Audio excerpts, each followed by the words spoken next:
السلام عليكم ورحمة الله وبركاته. اللهم صل وسلم وبارك على سيدنا محمد وعلى آله وصحبه وسلم. ازيكم عاملين ايه؟ يا رب تكونوا في أتم الصحة وأحسن حال ان شاء الله. النهارده هقول لكم مع بعض الخميرة اللي هي الخميرة البيرة العجين اللي هي اللي انت شايفاها معانا دي افضل خميرة ممكن تستعمليها للمعجنات، وعاوزة اقولك بتقلب البيت كله ريحة جميلة كده وخير وجميلة جدا جدا. هقولك بتجيبيها منين وسعرها ان شاء الله معانا في الفيديو، وطريقة حفظها بأمر الله. دي افضل نوع خميرة يا جماعة، احسن من الفورية بكتير جدا جدا. وممكن تعمليها لولادك في حبة لبن كده لو عندهم حاجة في ديدان وكده. طبعا في ناس كتيرة بتعمل الحركة دي لولادها، بس ان شاء الله النهارده هنتكلم عليها كوصفة للمعجنات. دي من افضل انواع الخميرة اللي ممكن تستعمليها، وكفاية انها طبيعية وحلوة جدا جدا. بتبقى جميلة في المعجنات وبتدي ريحة حلوة زي ما قلتلك، وممكن تحفظيها في الفريزر لأطول فترة ممكنة عندك. هنجيب المكعب او القالب الخميرة من عند بتاع الخميرة، في واحد بيبيع الحاجات دي. ولو انتي محدش جنبك زي كده، ممكن تجيبيها من الفرن الفينو او الفرن اللي هي الافرنجي، او فرنة العيش البلدي. ممكن تقولي له اديني قالب من ده، هو ده ب11 جنيه. عاوزه اقولك موفر جدا جدا، وبيقعد معاكي فتره طويله قوي، وخصوصي للي حابب المعجنات زي حالاتي كده كل شويه بيعمل حاجه، فبتعيش معاه وبتقعد معاه وبتنفعك في اي وقت تقدري تعملي بيه في البيت.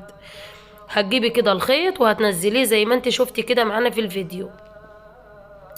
زي ما قلتلك ان هو المكعب ب11 جنيه، بيرمي معاكي كمية حلوة جدا جدا، وبتقسميها مكعبات بالخيط زي ما قسمتها لك انا كده. صلوا على النبي يا جماعة. القالب المكعب اللي انت شايفاه ده تحطيه لمقدار بالظبط كيلو او 2 كيلو معجنات. يعني ده 2 كيلو معجنات تحطي له المكعب دي تحطيه الكيلو. بصي ما شاء الله القطعة قد ايه. تخيلي بقى الكمية دي لما ترمي معاكي هتقدري تستعمليها في قد ايه. وخصوصي ان في ناس مننا ممكن تعمل نص كيلو، ممكن تعمل كيلو، ممكن تعمل ازيد. ربنا يا رب يوسع علينا وعليكم.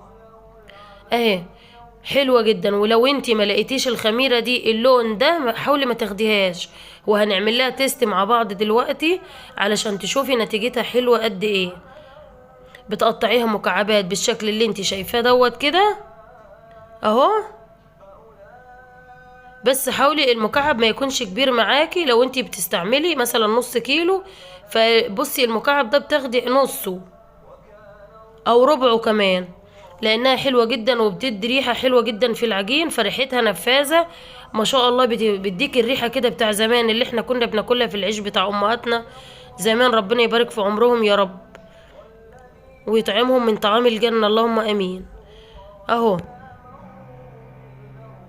بتقطعيها زي ما انت شايفة كده معاكي. بصي ما شاء الله انا بوريكي بس المكعب ما شاء الله رامي معاكي قد ايه. وانت لما بتروحي تشتري الكيس الخميرة الفورية بقى دلوقتي ب3 جنيه، يعني ما بصي ولا بيعمل اي حاجة خالص.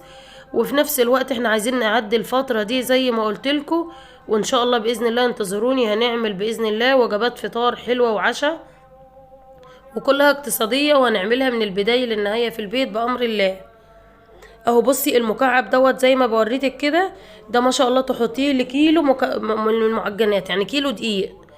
اللي هي المكعب الكبير بنقسمه برضو زي ما انت شايفة كده. ممكن تعملي مكعب يعني كمية دقيق كتيرة، بيكفي وحلو جدا جدا.